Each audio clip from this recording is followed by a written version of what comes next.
간절하게 사는 삶, 가진 것이 적어도 감사하며 사는 삶, 내게 주신 작은 힘 나눠주며 사는 삶, 이것이 나의 삶의 행복이라오.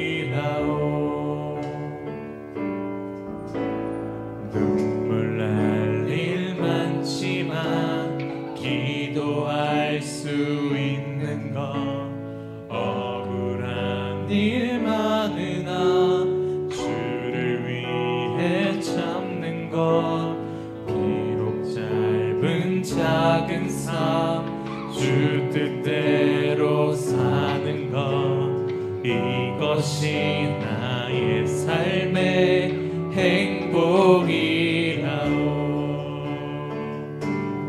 이것이 행복이라오. 세상은 알 수 없는 하나님 선물, 이것이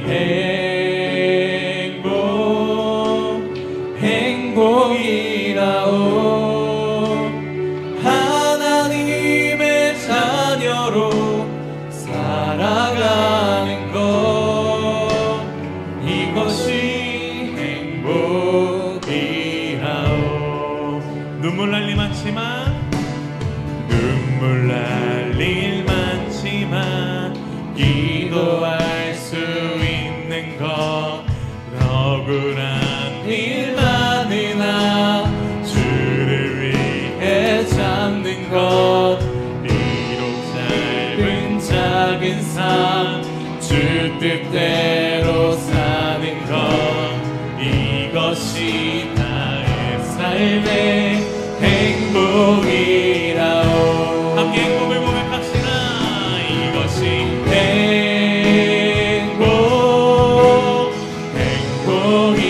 행복이라오. 세상은 알 수 없는 하나님 선물, 이것이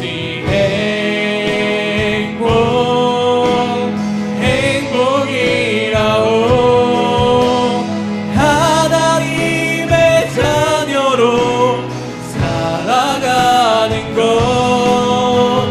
이것이 행복이라오. 이것이 행복입니다. 이것이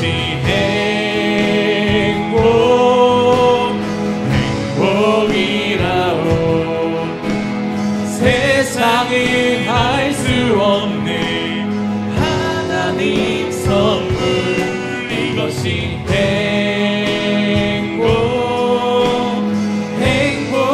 행복이라오. 하나님의 자녀로 살아가는 것, 이것이 행복이라오. 이것이 행복이라오. 이것이 행복이라오.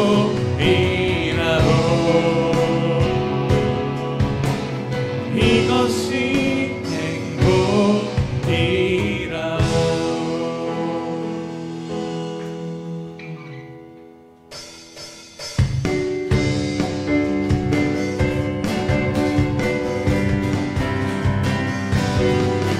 갈릴리 맑은 숲속에서 두린 그 11 제자 다시 만나시사,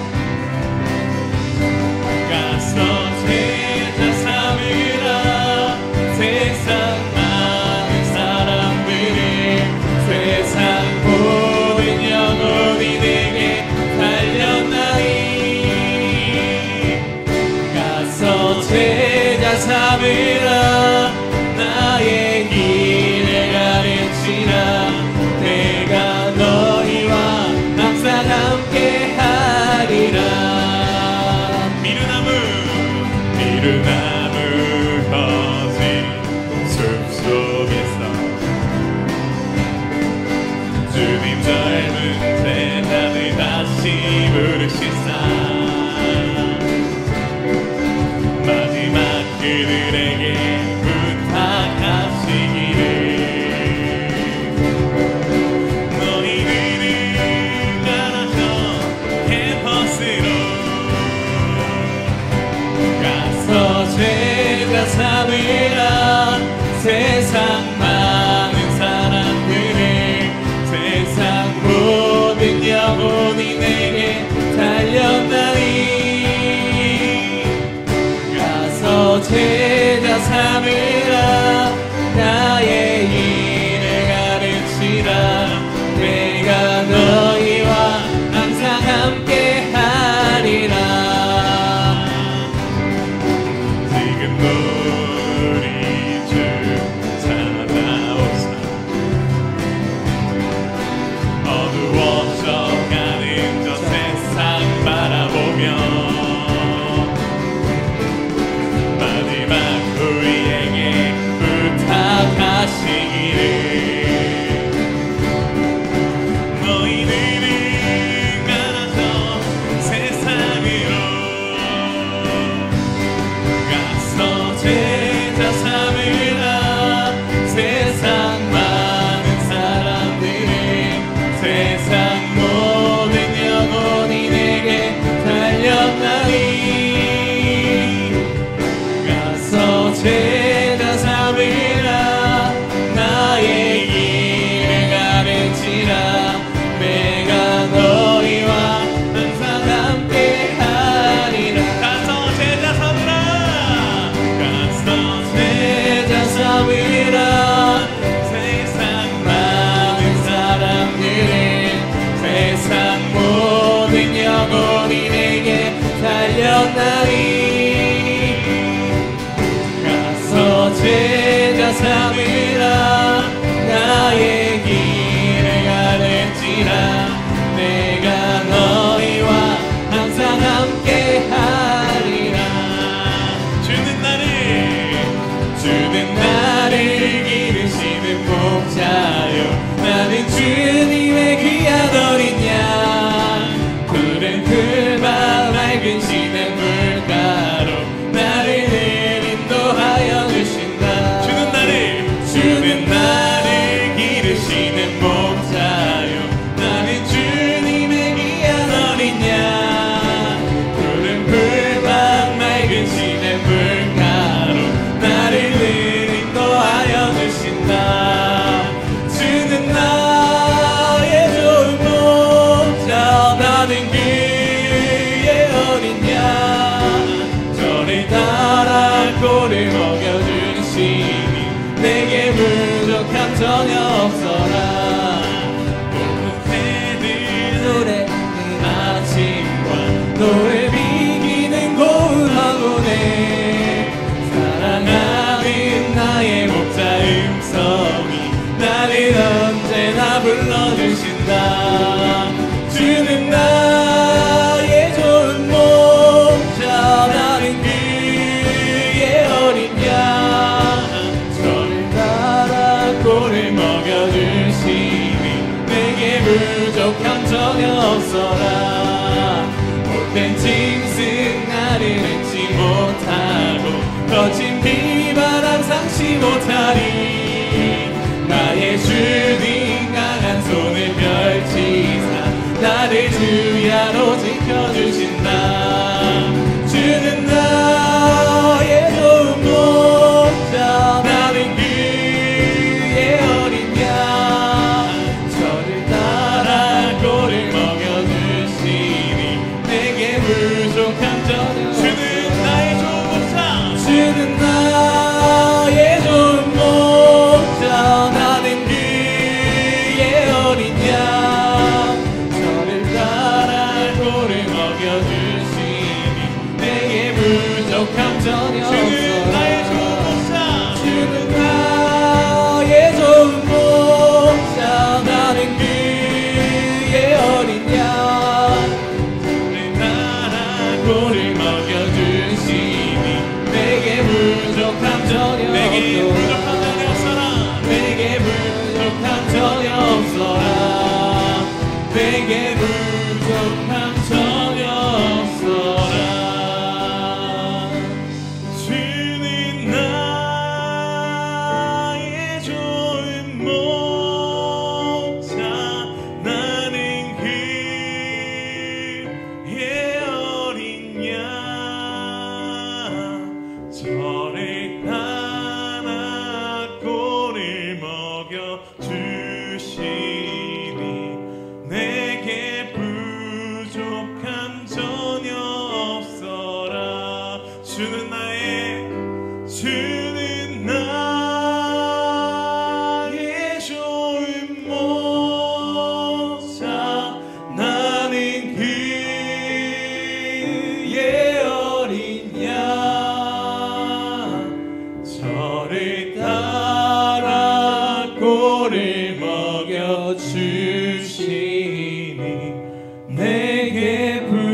주님 나를 맞아주시리. 주님 다시 오실 때까지 나는 일어나 달려가리라. 주의 영광 온 땅 덮을 때 나는 일어나 노래하리. 내 사모하는 주님 온 세상 구주시라. 내 사모하는 주님 영광의 왕이시라.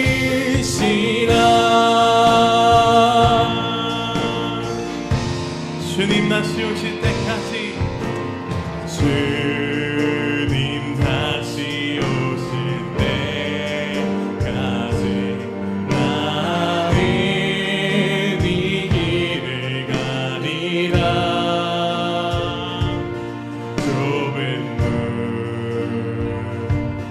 좁은 길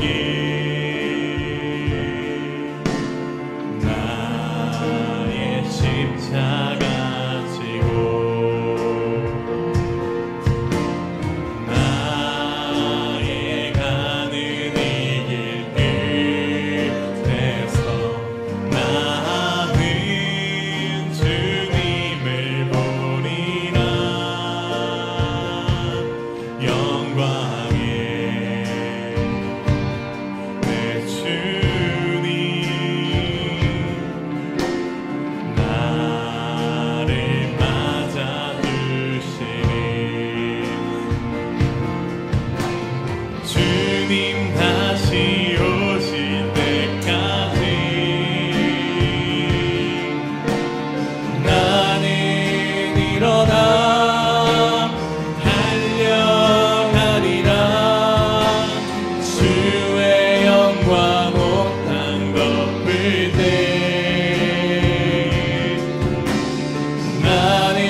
예배를 위해서 말씀 전하신 윤정구 목사님을 위해서 각자 주어진 자리에서 주여 한번 외치시고 기도하며 나아가겠습니다. 주여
편지를 참조하시고 만물을 주관하시는 하나님 아버지, 오늘도 이 예배를 통하여 찬송과 영광을 주님께 돌립니다.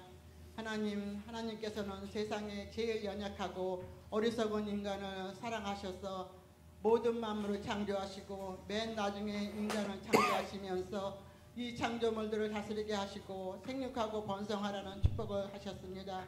그러나 하나님, 사람은 하나님보다 더 지혜롭게 된다는 마귀의 속임수에 빠져 하나님께서 금하신 생명나무 열매를 따먹음으로 축복의 땅에서 쫓겨나 죽음과 고통의 멍에를 메고 살아야 하는 벌을 받았습니다. 그러나 이러한 벌을 주시면서도 가축의 죽음을 통한 구원의 길을 열어주셨습니다. 후에는 예수님의 죽으심을 통한 영원한 생명의 길을 예비해 주셨습니다.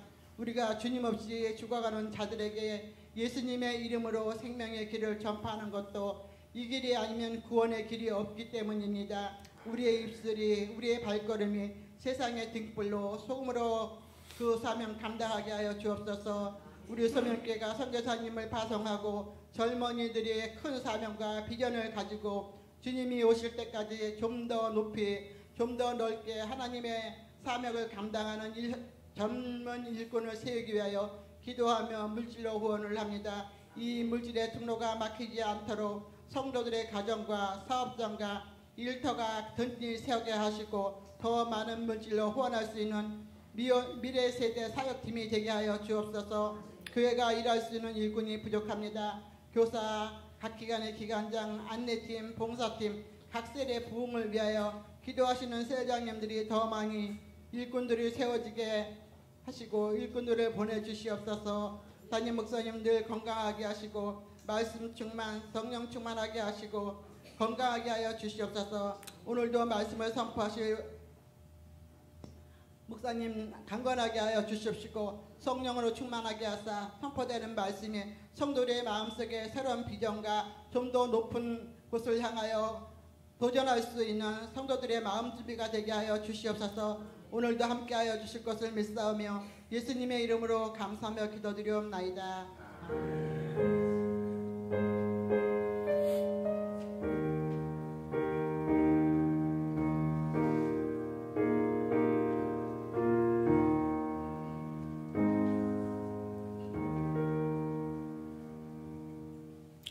오늘 우리에게 주신 하나님 말씀은 디모데전서 4장 11절에서 13절까지 말씀입니다.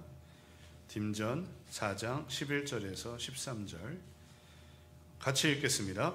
너는 이것들을 명하고 가르치라.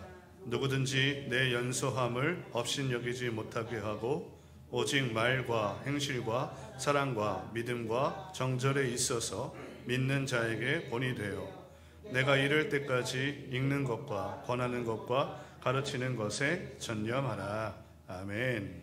특송 읽겠습니다.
우리 하나님께 영광 박수를 드리겠습니다. 아멘.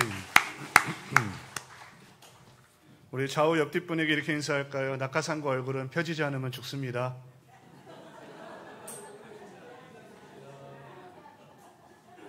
우리 뒷사람에게 한 번 더 인사하겠습니다. 곧 돌아가실 것 같습니다.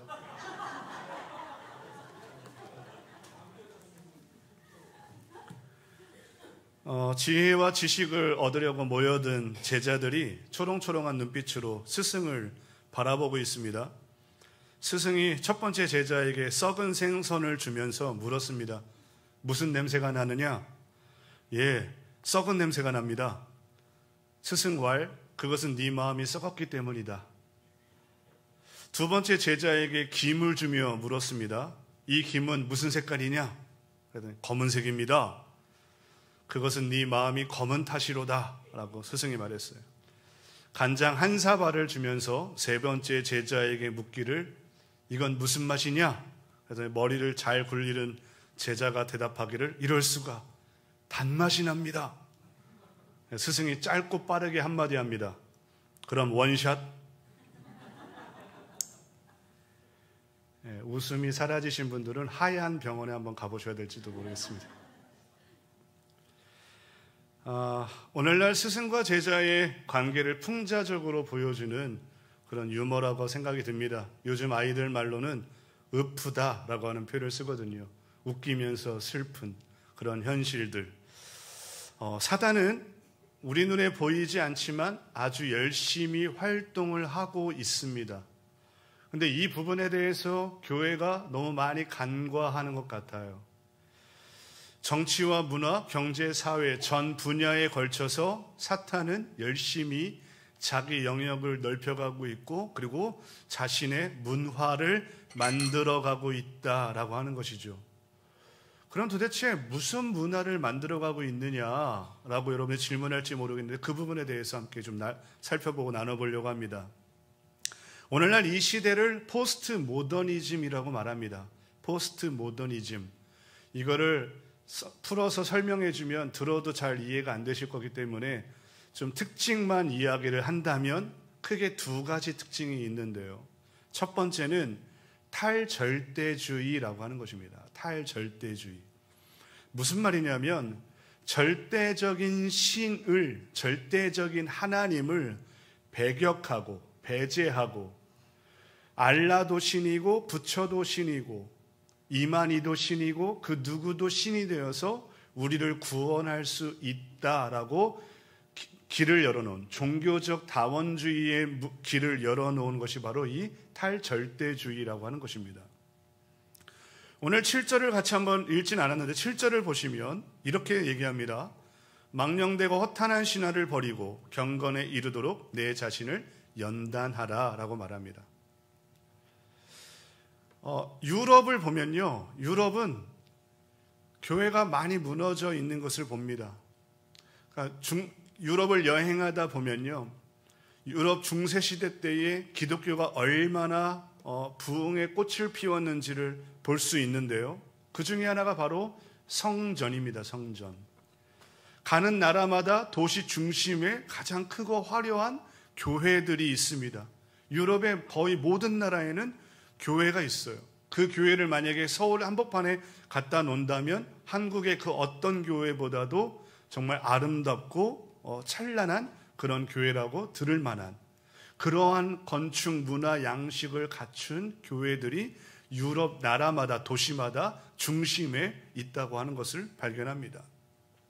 근데 충격적인 것은요, 주일날 예배드리러 가보면은 그렇게 큰 성전에 저 맨 앞에서, 정말 저기 맨 앞에서 조그만 인원, 뭐 한 3, 40명 될까요? 근데 하나같이 백발을 갖고 있는 노인이신 분들만 앉아서 예배를 드리는 광경을 목격하게 됩니다. 젊은이가 하나도 없습니다. 제일 젊은 사람이 60대 중반입니다. 나머지는 다 70대, 80대, 90대의 그런 할머니, 할아버지들만 앉아 있는 것이죠. 어쩌다 이 지경이 되었느냐라고 한다면 그 중에 여러 가지 이유가 있지만 가장 큰 이유 중에 하나는 자유주의 신학을 받아들인 것입니다. 바로 망령되고 허탄한 신화, 이거를 버리라고 했는데 바로 이 망령되고 허탄한 신화가 자유주의 신학입니다. 한마디로 하나님과 예수님께서 하신 기적들은 다 신화로 여기는 겁니다. 그것은 사실 있었던 이야기가 아니라 마치 소설 속에서 허구맹랑한 소설에나 등장할 법한 기적들을 갖다 써놓은 것이다 라고 말을 하는 것이 바로 이 자유주의 신학입니다. 이 자유주의 신학이 200~300년을 지나가면서 유럽 교회는 완전히 초토화가 되어버린 것입니다. 한국 교회는 그래도 참 잘하는 게 있어요. 그게 무엇이냐면 자유주의 신학을 완전히 배제시킨다라는 것이죠. 철저하게 성경을 하나님 말씀대로 믿고 따르는 그런 습관과 간행을 우리가 갖고 있었다라고 하는 것이죠. 그런데 문제가 무엇입니까? 11절을 좀 한번 보실래요? 11절입니다. 같이 한번 읽어볼까요? 시작. 너는 이것들을 명하고 가르치라. 여기서 이것들은 무엇이냐면 디모데전서 4장 전체 문맥을 살펴보면은 13절에 나오는데 내가 이를 때까지 읽는 것과 권하는 것과 가르치는 것에 전념하라 라고 하는 말씀입니다. 그러니까 하나님의 말씀을 읽고 가르치고 권해서 훈련하라 라고 하는 것이죠. 그러니까 이것은 의무인 겁니다. 해도 되고 안 해도 되는 것이 아니라 그런 옵션이 아니라 선택사항이 아니라 필수라고 하는 것이죠. 대학을 다니는 우리 친구들은 잘 알 거예요. 필수 과목과 선택 과목이 있어요. 무슨 말이냐면요, 필수 과목은 이 대학을 졸업하기 위해서는 필수 과목을 다 이수해야 돼요. 다 공부를 해야 돼요. 그래야만 졸업이 되는 것이죠. 마찬가지로 예수를 믿는 하나님의 자녀들은, 백성들은 하나님의 말씀을 읽고 배우고 그리고 그것을 훈련하는 것이 선택이 아니라 필수사항이다라고 하는 것이죠. 무조건 해야 되는 거예요. 그래서 1980년, 90년대에는요, 주일학교에서 성경을 열심히 가르쳤어요. 부지런히 가르쳤어요.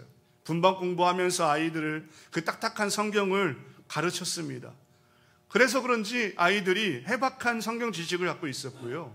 그리고 성경 암송대회, 경연대회, 퀴즈대회 뭐 계속 열어가면서 아이들로 하여금 성경을 계속 공부하고 배우게끔 도전을 주는 일들을 계속해 왔었죠. 그러니까 2000년 전까지는 한국교회가 계속 부흥하고 성장했었던 요인이 바로 여기 있던 것입니다. 기초를 튼튼히 했기 때문이죠. 그런데 오늘날 한국교회가 급속도로 무너지고 있어요. 그 이유가 역시 무엇입니까? 기초가 부실하기 때문이죠. 여러분, 그 기초가 뭡니까? 성경입니다. 성경이죠. 여호와를 경외하는 것이 지식의 근본이라고 했어요. 하나님의 지식을 아는 것이 여호와를 경외하는 시작이에요. 바로 교회의 기초가 성경이죠. 근데 이 기초를 부실하게 가르치다 보니 오늘날 한국 교회가 너무 흔들흔들하는 것입니다. 근데 역으로 한번 생각해 보세요. 신천지를 보십시오. 신천지는요, 지금도 엄청 부흥하고 있어요. 그 사람들은 교리가 14만 4천이거든요. 무슨 말인지 아세요? 14만 4천 명만 구원을 받는 실질적인 숫자예요. 근데 이미 10년 전에 20만 명이 넘어갔고요. 지금도 그들은 계속해서 부흥하고 전도하고 열심히 지금 포교하고 있어요. 근데 신천지가 왜 이렇게 부흥할까? 여러분 생각해 본 적 있습니까? 저는 그들이 부흥하는 굉장히 중요한 원리 중에 하나가 성경과 교리를 철저하게 가르치고 훈련하기 때문이라고 저는 생각해요.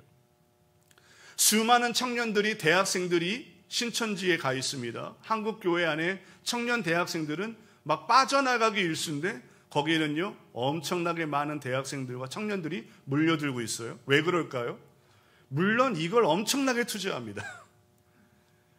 어마어마하게 막대한 재정을 대학생들에게 퍼붓고 거기를 포교를 하고 있습니다. 근데 이것만 해가지고는 그들이 그렇게 성장할 수 없다고 생각해요. 성경을 가르치고 성경을 훈련하니까. 여러분 여기서 뭐가 느껴지십니까? 이거 말도 안 되지 않습니까? 이단인데요. 그들은 진리를 갖고 있는 게 아닌데요. 우리처럼 성경을 갖고 있다고 말을 하지만 그들이 갖고 해석하는 성경은 진리의 말씀대로 해석하고 성경을 믿는 게 아닌데요. 그들은 교주 이만희가 예수다라고 하는 성령의 도움을 주는 역할자라고 해서 그렇게 해석해서 하는데도 불구하고 청년들이 마구마구 부흥하고 있어요. 잘못된 것을 가르치지만 그들은 그래도 교리와 성경을 철저하게 훈련하고 가르치고 있다라고 하는 것이죠. 반대로 교회가요, 성경은 믿는다고 말하는데 성경을 가까이 하지 않는 그런 문화가 형성되어져 있는 것처럼 보여요. 여러분 눈에는 보이지 않습니까? 성경이 하나님의 말씀이라고 하는 것은 믿는데 누구나 믿습니다. 물어보면 다 믿어요. 이 말씀, 이 성경이 하나님의 말씀인 것을 믿으세요? 다 믿어요. 그럼 이 말씀이 우리 인생의 교과서예요? 믿어요. 이 말씀이 우리 인생의 나침판과 같아요? 예, 믿어요. 이 말씀의 나침판을 따라가면 목적한 바를 도달할 것이고 하나님의 뜻을 이룰 것이고 우리를 통해서 하나님의 놀라운 역사가 일어날 거라는 것을 믿어요. 그런데 하나님 말씀에 관심이 없어요. 하나님 말씀에 관심이 없어요. 유럽에 있는 교회들처럼 한국 교회는 자유주의 신학을 받아들이지 않습니다. 이건 너무나도 잘하는 것 같아요. 한국 교회는요, 자유주의 신학을 공부한 사람들조차도 한신대에서 감신대에서 공부한 목사들이요, 목회할 때는요 보수주의로 합니다. 그거 아세요? 왜냐하면 한국 교회 성도들은 자유주의 신학을 절대로 받아들이지 않거든요. 철저히 거부하거든요. 그렇기 때문에 그들이 신학은 자유주의를 공부했어도 목회는 보수주의로 합니다. 그런데 그 자유주의를 배격하지만 사탄이 던져놓은 그 미끼를, 덫을 우리가 받아 먹는 곳이 있는데 그것이 무엇이냐? 우리로 하여금 착각을 하게 만들었다라는 것이죠. 성경이 하나님 말씀이라고 하는 것은 믿지만 믿는 것까지만 해라라는 거예요. 이 말씀이, 이 성경이 하나님의 말씀이다라고 하는 것을 기적을 일으켰고 예수님이 무리를 거르시고 오병이어로 2만 명을 먹이시고 40년 동안 하늘의 만나를 내려가지고 이스라엘을 광야에서 이끌어왔다라고 하는 그 성경적인 진리는 믿되 거기까지만 하라라고 하는 거예요. 우리의 인생이 강야와 같은데 우리의 인생이 광야처럼 메마르고 혹독한 삶을 지나가는데 그것 가운데에서 하나님의 말씀을 온전히 믿고 만나를 먹고 살아가야 한다고 하는 이 진리의 말씀을 너희는 믿지 말고 살아라 라는 거거든요. 그러니까 어떻게 보면 사탄은 오늘날에도 이 문화를 교회 안으로 깊이 파고 들어와 포장하여서 가면을 씌우고 누구도 눈치채지 못하게 교회를 지금 공격하고 있다라고 하는 것입니다. 그런 의미에서 퀴즈 하나 내겠습니다. 아브라함이 이삭을 낳은 나이는 100세입니다. 이건 너무나도 쉽게 잘 아시죠? 그죠? 그러면 아브라함이 하나님의 부르심을 받은 나이는 몇 세입니까? 네? 아멘. 누구예요? 75세. 네. 부끄러워서 손을 못 들고 계신 거죠? 감사합니다. 역시 우리 교회는 성경을 잘 알고 계신군요. 솔직히 말씀해 주셔서 감사합니다.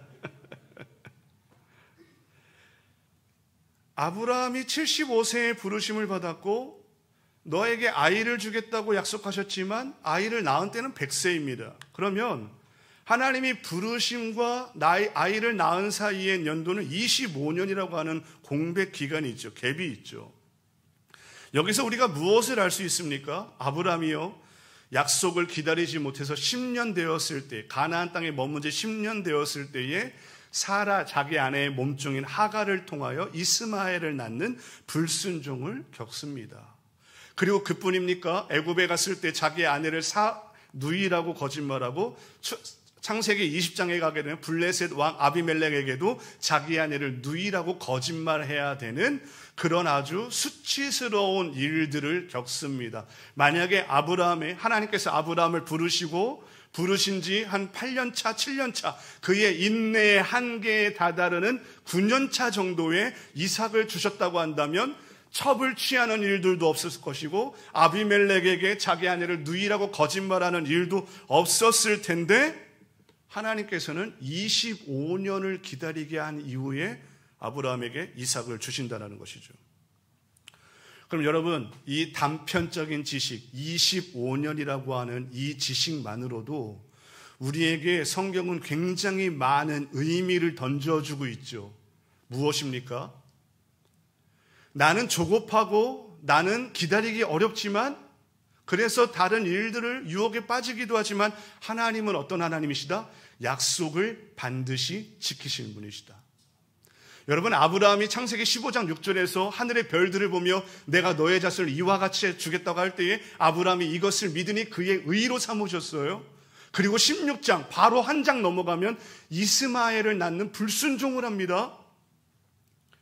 사람의 마음은 변덕이 죽을 듯하고 감정은 변화가 요동치고 이리저리 약속을 지키지 못하는 존재이지만 하나님은 어떤 분이세요? 하나님이 하신 약속은 반드시 지키신다라는 거죠. 그렇다는 얘기는 우리에게 어떤 의미를 줍니까? 내가 너를 구원하였으니 내가 너와 영원히 함께 할 것이고 내가 너를 끝까지 책임지겠다고 하는 이 약속을 하나님은 어떻게 하세요? 지키신다라는 거죠. 아멘입니까? 그리고 이 25년이라고 하는 지식이 우리에게 무엇을 또 줍니까? 하나님의 때에 이루어진다라는 거예요.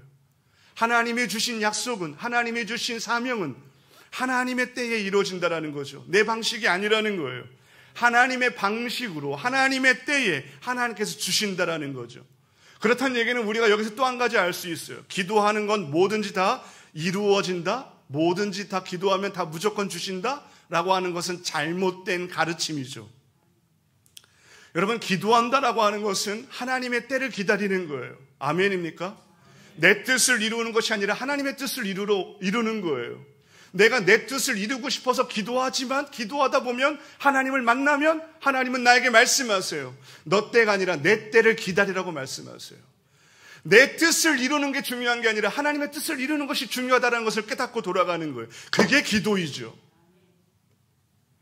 또 무엇을 할 수 있습니까? 25년이라고 하는 이 단편적인 이 지식이요. 하나님의 역사를 이루기까지 아브라함은 수많은 연단과 유혹을 지나가면서 성숙해져 간다라고 하는 것이죠. 바로 이 25년. 여러분, 이 짧은 아주 단순한 이 지식조차도 우리에게 너무나도 많은 것을 풍성하게 우리에게 던져줍니다. 이게 하나님의 말씀이에요. 바로 이 말씀이 레마가 될 때 하나님의 음성으로 우리에게 들려지는 것이죠. 사단은요, 믿고 있다고 하는 허울 아래 말씀을 등한시하게 하고 있습니다. 우리는 자유주의를 배격해요. 그래서 절대적인 하나님을 우리는 믿고 살아요. 그런데 절대적인 하나님을 믿는다라고 하는 그 허울 아래 하나님이 절대적으로 하나님의 약속을 이루어 가시며 우리 인생을 이끌어 가시고 하나님의 섭리로 교회를 통치해 감을 우리는 믿지 못하고 우리는 쉽게 마음을 떠나고 믿음을 저버릴 때가 너무 많다라고 하는 것이죠. 그러니 오늘날 이 시대 안에 이 문화, 사단이 조성해 놓고 있는 이 문화, 절대적인 신을 배격하고 있는 것, 이것이 어떻게 보면 맞아떨어져 가고 있는 것이죠. 그러기에 우리는요, 정신을 똑바로 차리고 사단이 쏘는 불화살이 어떠한 내용을 갖고 있는지 알아야 합니다. 불화살이 무섭다라고 하는 것은 알지만 그 불화살은 우리 눈에 보이지 않고 사탄은 시대와 문화마다 다르게 우리를 공격하고 있고 그의 존재를 감춘 채 하나님으로부터 멀어지게 만들고 있다고 하는 사실을 우리가 알아야 합니다. 그러기에 우리가 하나님 말씀을 절대적으로 믿는다라고 하는 말만 할 것이 아니라 하나님의 말씀을 가르침을 받고 읽고 묵상하며 하나님 앞에 나아가기를 예수님으로 축원드립니다. 두 번째 특징은요, 이 포스트 모더니즘, 이 시대, 왜 이걸 알아야 되느냐고 여러분들이 생각할지 모르겠어요. 그런데요, 우리가 싸우는 이 씨름은요, 눈에 보이는 혈과 육에 속한 것이 아니에요. 정사와 권세이고요, 악한 영들에 대함이라는 사실을 우리가 알아야 합니다.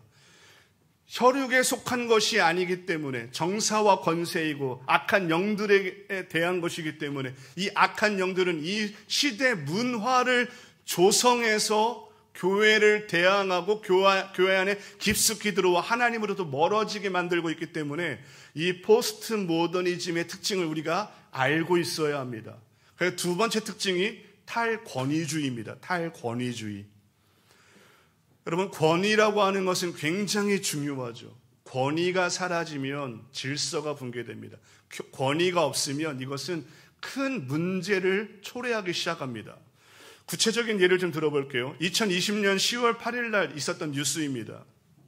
대구의 한 초등학교에서 담임교사가 선생님이 1교시 수업을 준비하던 중에 들이닥친 학부모에 의해서 머리채를 잡히고 뺨을 맞는 일이 있었어요. 정말 제가 초등학생 때는 상상할 수 없었던 일입니다. 근데 그 이유가 무엇이냐? 전날 자기 아들이 크레파스를 집어 던졌는데 선생님이 꿀밤 한 대를 살짝 때린 거예요. 그 일로 인하여서 그 어머니가 학교에 와서 난동을 부렸던 것입니다. 여러분, 이 이야기를 들을 때 너무 마음이 괴롭지 않습니까? 거부감이 심하게 일어나지 않습니까? 이런 일들이 비일비재한 시대 속에 우리가 지금 살고 있어요. 스승의 날을 앞둔 한 어느 날 구미의 한 고등학교에서 학생이 교사를 폭행했습니다. 소란을 피우고 있는 학생에게 선생님이 조용히 하라고 한마디 했는데 그 학생이 나와가지고 선생님의 옆구리를 걷어찬 거예요. 그러니까 요즘엔 선생님들이 아이들에게 회초리도 마음대로 대지 못해요. 조금만 뭐라고 훈계해도 동영상을 촬영하면서 어디 한번 해봐요 조롱하면서 비웃는 그런 시대 속에 우리가 살고 있죠. 여러분, 무슨 말입니까? 교권이 땅에 떨어져 있어요. 이 교사들의, 선생님들의 권위가 지금 바닥에 떨어져 있는 것이죠. 요즘 여러분, 이혼 숙녀라는 프로그램 혹시 아십니까? 저는 이 프로그램을 별로 좋아하진 않습니다. 보면 화가 나가지고 못 보겠더라고요. 근데 가끔 봐요. 근데 가끔 보는데 뻔해요.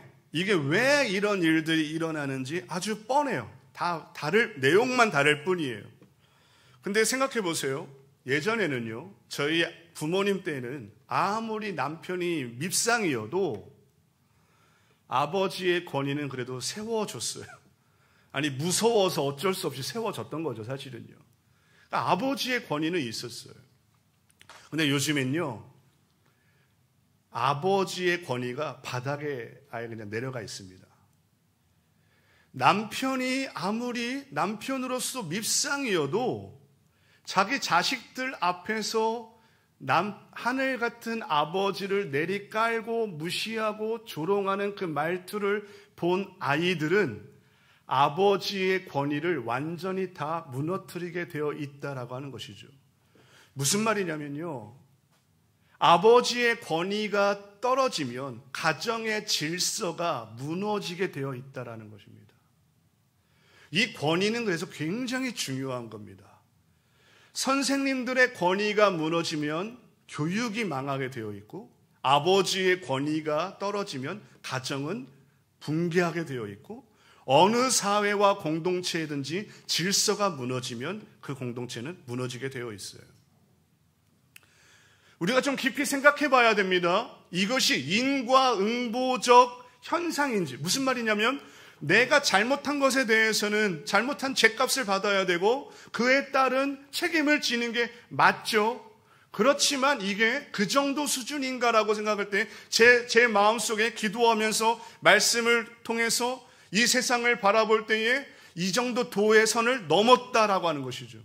이거는 시대의 상황, 시대적 풍조가 지금 문화로 만들어가고 있는 시점에 우리가 살고 있는데, 바로 사탄이 권위주의적 이 문화를 만들어가고 있다라고 하는 것입니다. 권위가 무너지면 질서가 무너지고, 질서가 무너지면 가정도 공동체도 사회도 다 바로 세워질 수가 없습니다. 근데 이런 현상이 지금 교회 안에도 마구마구 들어와 있습니다. 목사는 사실 영적 스승이고 영적 아비라고 말할 수 있죠. 그런데 요즘 목사들의 위치가 뭐로 말하기가 참 민망할 수준입니다. 사실은 이 탈권위주의가 교회 안에도 강하게 확산되어지고 있죠. 어린이 주일이어서 어린이들한테는 상을 막 이렇게 선물을 막 줘요. 뭐 너무 중요하고 해야 될 일이에요. 맞아요. 어버이 주일에는 그래도 어버이들에게 꽃을 하나씩 달아줘요. 우리 시니어 분들에게 선물도 줘요. 너무 잘하고 있죠. 근데 왜 오늘 스승의 주일인데 왜 우리 담임 목사님하고 이게 선물하고 꽃하고 이거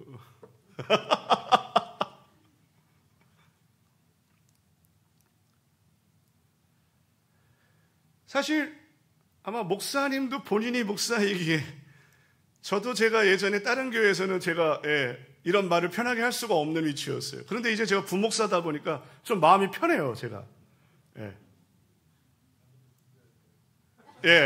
감사합니다, 장로님.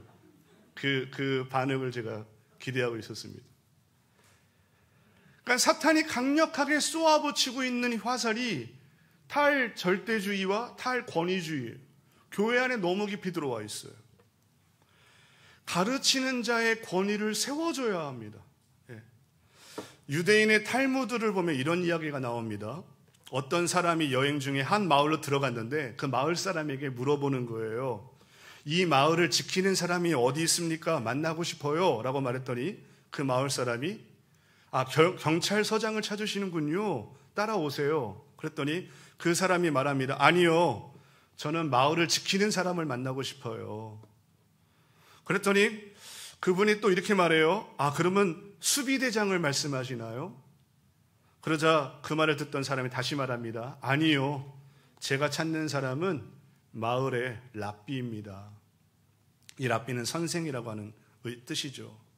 그러니까 유대인들의 그들의 깊은 의식 속에는 선생을 마을을 지키는 자라고 믿었던 거예요. 그래서 유대인들은요, 가정을 지키기 위해서도 공동체와 나라를 지키기 위해서도 랍비들의 권위를 존중하고 그들에게 복종했다라고 하는 것이죠. 그러한 문화가 지금까지도 이어져 오고 있고요. 그래서 랍비를 굉장히 중요한 위치로 존중하고 그들을 그렇게 섬깁니다. 한국의 미래, 한국교회의 미래가 저는 암울하게 보입니다. 왜 그러냐면 교육이 무너져 있기 때문에 미래가 어둡고, 교사의 바닥도 권위가 바닥이지만 교회의 영적 스승인 목사들의 권위를 인정하지 않는 그러한 이 시대 풍조적 사상이 바로 한국교회의 미래 또한 어둡게 만들고 있다라고 하는 것이죠. 그러기에 우리는 눈을 크게 뜨고 분별력을 갖고 이 시대를 하나님의 말씀으로 제대로 잘 깨우쳐야 합니다. 세상의 커다란 물살에 휩싸여 교회가 넘어가고 거기에 그냥 그렇게 휩쓸려 버릴 것이 아니라, 세상 교권은요, 되살리기가 어려운 지경이에요. 제가 어디서부터 손을 대야 할지 정말 모르겠더라고요.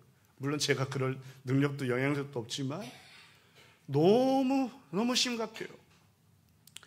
그렇지만 세상에 비친 교회는 세상하고 달라야 하겠죠. 그러기에 우리가 지금부터라도 우리 교회만이라도 우리 목사님에게 그 영적 권위를 인정하고 스승으로서 정말 우리가 공경하고 그런 부분들, 그런 문화들을 세워간다면 우리 교회는 미래가 창창하고 아름다운 교회가 될 줄 믿습니다. 아멘이 이렇게 또 소풍 가시면 뭐 안 하시겠다는 거예요.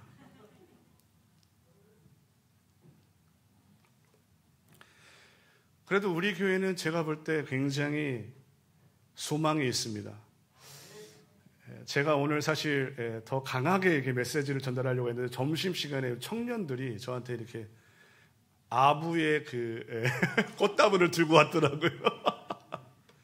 아마 우리 담임 목사님에게 보이지 않게 여러분들이 많이 공경을 표하고 그랬으리라고 생각합니다. 그러나 눈에 띄지 않게 보이지 않게 하는 것도 너무 중요한데요. 근데 이제 이것을 더더욱 대대적으로 스승의 주일에는 담임 목사님의 권위를 모든 우리 자녀들에게도 대대적으로 보여주고 권위를 인정하고 존중하는 마음을 표하고 이런 것들이 분명히 필요하다고 저는 생각이 됩니다. 왜 스승의 권위가 중요합니까? 한 예화만 하고 말씀을 마치려고 합니다. 스코틀랜드의 어느 교회에서 한 말씀꾸러기의 소년이 있었어요. 이 소년은 고아였어요. 그래서 성격이 좀 난폭했습니다. 근데 교회 학교 선생님이 불쌍히 여기고 옷 한 벌을 사줬어요. 근데 며칠 후에 이 소년이 옷을 갈기갈기 찢어가지고 쓰레기통에 던져버린 거예요. 그럼에도 불구하고 이 선생님이 낙심하지 않고 2번이나 더 옷을 사주었어요. 근데 역시 쓰레기통에 옷이 처박혀 있었어요. 그래서 주위 사람들이 만류합니다. 저 아이는 구제불능이야. 더 이상 사랑을 쏟을 필요 없어. 헛수고하지 마라. 라는 것이요. 그 교사가 소년에게 말했어요. 네가 옷을 버리는 것을 나는 용서한다. 그러나 교회를 출석하는 것, 교회를 떠나지 않는 것만은 않겠다고 하는 약속만은 해다오. 그러면서 이 선생님은 변함없는 사랑을 그 소년에게 주었습니다. 이 소년이 후에 예수님을 영접하고 새로운 사람이 되었어요. 그리고 훗날 목사가 되었습니다. 그리고 이분이 최초로 선교를 나가는데 중국의 최초의 선교사가 되었어요. 그리고 이분이 중국어를 가지고 성경을 번역해서 중국 성경을 만들었고, 그리고 영중사전을 최초로 집필한 사람이 되었습니다. 그의 이름이 로버트 모리슨 목사님이십니다. 구제불능이었던 한 소년을 사랑으로 계속해서 일관되게 그를 케어하고 돌보았던 한 선생님의 손길에 의해 그가 이렇게 위대한 하나님의 역사를 일궈낸 그런 주의 종이 되었다라고 하는 것이죠. 그러기에 선생님의 역할은 너무나도 중요하고 반드시 필요한 일들입니다.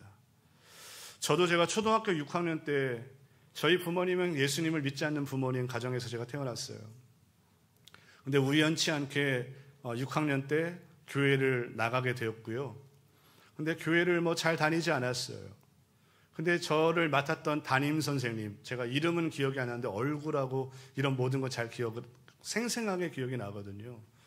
근데 이 여선생님이 1년 52주 정말 비가 오나 눈이 오나 바람이 부나 한 번도 빠지지 않고 아침 8시 30분이면 초인종을 누르시는 거예요. 정구야 교회 가자, 정구야 교회 가자 라고 말하는 거죠. 그럼 저는 엄마한테 잔다고 거짓말해 라고 말하고, 어쩔 때는 만화 영화가 그 시간에 하거든요. 이 만화 영화를 꼭 봐야 되겠으니까 안 된다고 말해. 근데 이제는 그분이 매주 오니까 우리 어머니도 미안했는지 야 오늘은 가야 돼 하고 보내더라고요. 근데 어쨌든 제가 중학교 1학년 때 예수님을 인격적으로 만나고 그 이후로는 그런 일이 없이 신앙생활을 열심히 했지만, 그러나 제가 지금에 이르기까지, 제가 중1 때 예수님을 만났던 그 인격적으로 만났던 그 순간까지도 이 선생님의 헌신과 사랑이 아니었다면 내가 이 자리에 있을 수 있었을까라고 하는 생각이 들면서 그분에 대한 그 헌신이 너무나도 가슴에 깊이 새겨져 있어요. 스승이 정말 한 학생들을, 한 영혼을 책임지고 케어하는 일들은 너무나도 중요한 일이고, 이 일을 통해서 하나님의 놀라운 역사가 일어나는 것이죠. 그러기에 스승의 권위를 우리가 스스로 세워주고 만들어가고 함께 해야 될 줄 믿습니다. 갈수록 연말만 되면요, 교사 찾는 게 너무 어렵고요, 다들 교사 안 하려고 해요. 너무 힘들다는 것이죠. 그런 이때에 우리는 역발상으로 5월 15일 날 스승의 주일을 맞이하면 선생님들 정말 진수성찬도 차려주고, 우리 담임 목사님 저한테 말씀하시더라고요. 다음 주에 우리 선생님들 파티 한번 하자고. 아, 진짜 별로 반응이 또 이렇게 매전에 했던 거예요? 감사하네요. 그래도 또 이왕이면 스승의 주일날 선생님들을 이렇게 치하하고 존중해주고 더 그들에게 잘한다라고 선생님들이 갖고 있는 프라이드를 우리가 높여주고, 이런 시대에 우리가 이 시대를 거꾸로 역류해서 이 세상과 맞서 싸워가며, 남양주 소명교회는 교사들이 자부심이 있다더라. 남양주 소명교회 선생님들은 누구든지 하고 싶어 난리더라.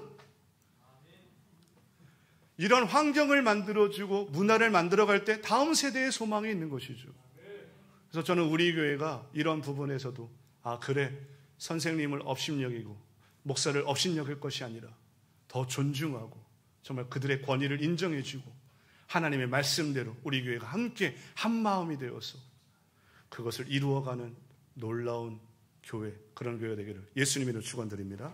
우리 같이 이 시간에 말씀 앞에서라고 하는 이 찬양을 함께 고백하고 좀 기도하기 원하는데, 여러분 기도할 때 다음 세대를 살려주시고 우리 교사들의 권위가 세워지고 목사들이 목사다울 뿐만 아니라 권위가 세워지게 해달라고 간절한 마음으로 기도해 주셨으면 좋겠습니다. 같이 고백하겠습니다.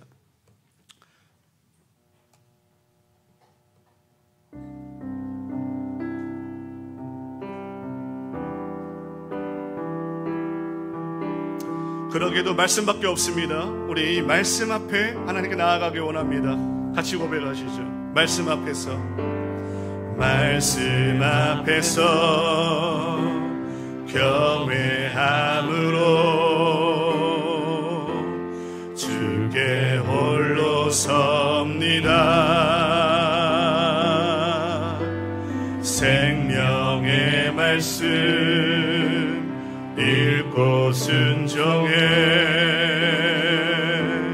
주를 예배합니다. 기록된 말씀 힘이 있어서 진리로 우리 거룩해 하며, 거룩한 말씀 세세 영원히 복음이 되어 말씀하시네. 하나님 말씀에 두려워 떠는 자, 그 말씀에 생명을 거는 자, 한 사람 찾으시는 주님의 약속을 믿어. 하나님 말씀에 운명을 거는 자, 순종하며 주 따라가는 자, 영원한 하나님 나라 이뤄갈 주의 교회여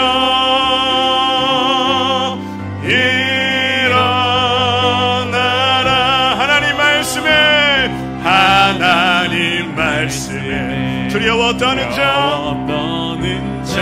그 말씀에 생명을 거는 자, 그 말씀에 생명을 거는 자, 한 사람 찾으시는 주님의 약속을 믿어. 하나님 말씀에 운명을 거는 자, 하나님 말씀에 운명을 거는 자, 아멘. 순종하며 주 따라가는 자, 영원한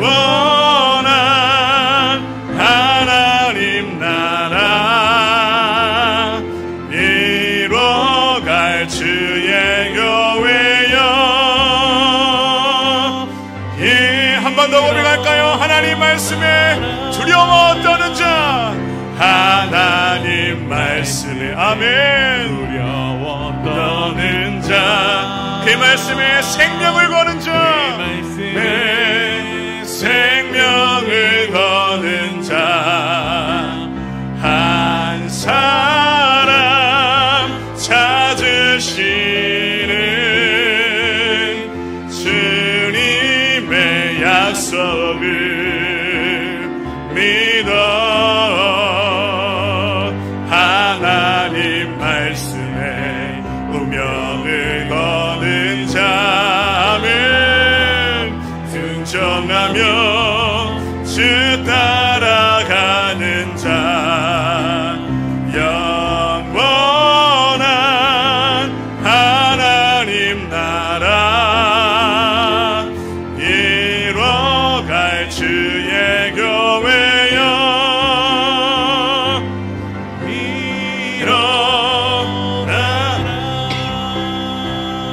우리 같이 이 시간에 하나님 말씀을 생각하며 기도하기를 원합니다. 사단이 쏘는 화살은 이 시대를 반영하고 있습니다. 절대주의, 그리고 탈권위주의, 선생과 목사의 권위를 무시하고 이 땅의 질서를 어지럽혀서 하나님의 나라가 세워지지 못하게 한다고 하는 것을 우리가 알게 하여 주시옵소서. 그러기에 하나님 말씀을 그냥 믿음으로 허울적히 믿는 것이 아니라 생명되는 말씀을 가슴에 새기고 그 말씀에 목숨을 걸고 운명을 걸며 하나님 말씀을 두려워하는 자로 내가 서고 우리의 자녀들이 세워지게 하여 주시옵소서. 선생의 권위가 세워지는 우리의 교회가 되게 하여 주시옵소서. 목사의 권위가 세워지는 교회가 되게 하여 주옵소서. 우리 다 같이 주님 문에 기도하겠습니다. 주여,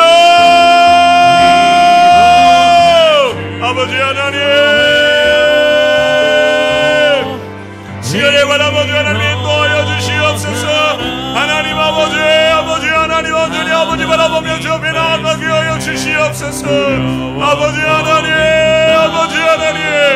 주여, 이 땅의 이 문화가 사탄의 영역이 아버지 하나님의 절대주의를 배격하고 아버지 선생과 교사와 아버지 목사와 아버지 권위를 땅에 무너뜨리며 아버지의 권위를 땅에 떨어뜨리는 아버지 이 시대의 문화를 우리가 배격하고 눈으로 깨어있게 기도하게 하여 주시옵소서. 하나님 아버지 온전히 바라보게 도와주시기 원합니다.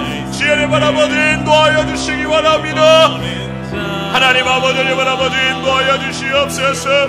아버지 하나님 바라보지 우리가 하나님의 뜻을 이루어가며 하나님 아버지 바라보게 도와주시기 원합니다. 지혜를 바라보지 온전히 바라보게 도와주시옵소서.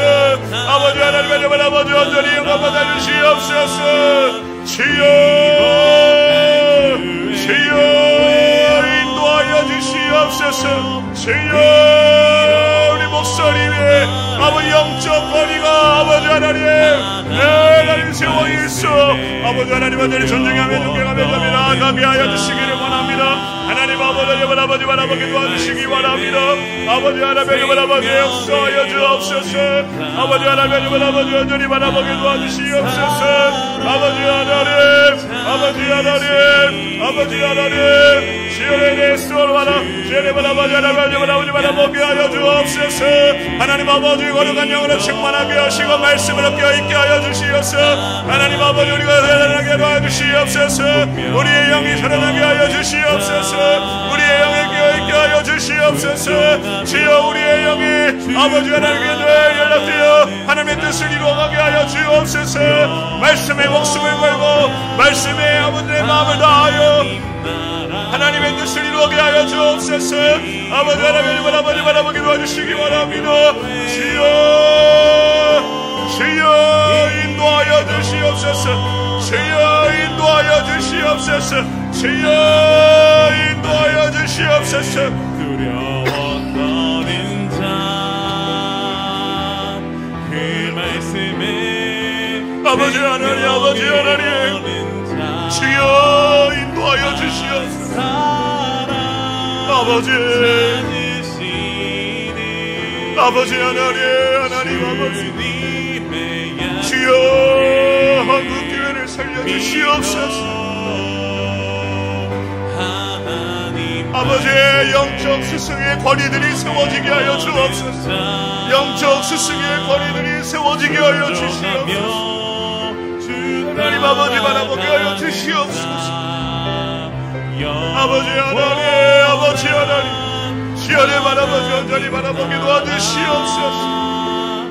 아버지 하나님, 시연의 아버지 온전히 바라보게 도와주시옵소서. 아버지 하나님, 아버지 하나님, 주여. 사탄은 탈절대주의, 탈권위주의로 질서를 무너뜨리고 교회를 무너뜨리며 가정과 사회를 붕괴시키려고 하지만 이럴 때일수록 교회가 깨어서 하나님 말씀을 바로 부여잡고 그 진리의 칼로 아버지 사탄의 공격을 막아내고 도려내며 오히려 역전하여 승리하는 우리 교회가 되게 하여 주시옵소서. 영적 스승의 권위들이 세워지고 존중하며 그들이 살아날 때 다음 세대가 살아날 줄 믿사오니 하나님 우리 교회로부터 이 놀라운 축복이 불같이 일어나게 하여 주시옵소서. 이제는 우리 주 예수 그리스도의 은혜와 하나님 아버지의 극진하신 사랑과 성령의 교통하심이 오늘도 다시 한번 말씀을 따라 영적 스승의 권위가 세워지기를 바라는 우리 성도들 머리 위에 그리고 이 나라와 민족 위에 영원토록 함께 있을지어다. 아멘.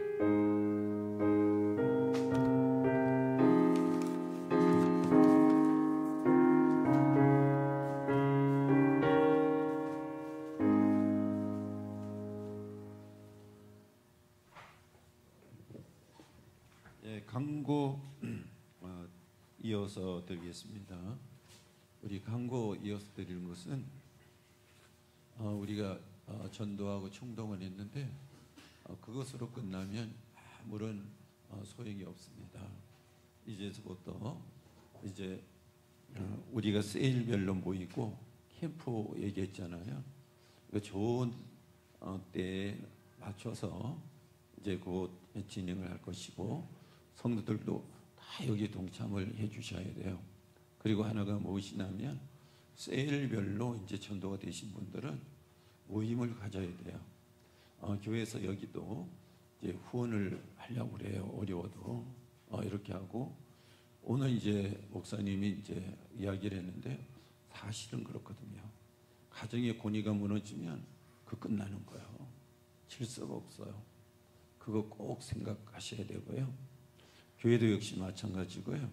그래서 원래는 오늘 교사들하고 식사하고 교사들 선물을 올해 준비를 하려고 그랬었는데 이제 야외 나간 팀들이 있어서 올해 오늘 안 하고 다음 주일에 이렇게 준비를 해서 합니다. 그리고 여러분 꼭 기억하셔야 돼요. 제가 이제 유튜브 얘기를 하잖아요. 어떤 경우에는 이 어떤 질서 권위가 서질 않아서 무너지는데 이게 이제 목사님들이 이제 자기 PR을 하기 위해서 권위를 스스로 무너뜨려. 그래서 성도들은 그것을 보고 그게 맞는 것처럼 생각을 해버려요. 그러면 내가 무너져. 나와 관계된 것들이 무너져. 이거 이제 분별이 필요한 거잖아요. 제일 무서운 것이 그거고 데살로니가 전서 보세요. 전후서 나온 문제가 바로 그거예요. 이런 문제들 여러분 보시고요. 분별할 수 있는 능력이 필요한 거잖아. 그래서 제가 낮에 얘기했죠. 우린 다 제자가 되어야 된다. 목사도 나이가 먹은 것으로 가지고 되지 않고 우리 여기 임직자 장로님들도 배워야 되잖아요. 그래야지 뭘 알잖아요. 제자리로 돌아가세요. 저도 그렇고 이렇게 돌아가면 제 페이스를 찾게 되는 거죠. 네, 우리 그것 정말 명심하십시다.